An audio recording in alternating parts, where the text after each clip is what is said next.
When everyone's chasing fast money, the real wealth builders are silent, strategic, and invisible. Today, I'll reveal the silent millionaire code, 3 unseen habits that separate quiet wealth from loud struggle.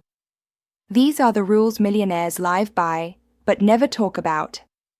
Section 1: The power of silence. The first rule: move in silence, grow in strategy.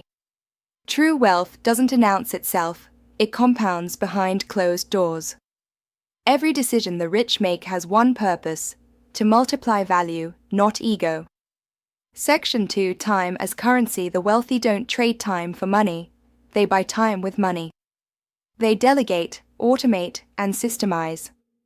Because freedom, not fame, is their true goal. Section 3: The circle of information. The rich don't gossip, they gather data. They know every conversation is either a cost or a return. That's why they surround themselves with thinkers, not talkers. Conclusion: you don't need millions to start. You need awareness, discipline, and silence. Because the loudest room rarely builds the most wealth. The quiet ones, they are already rich.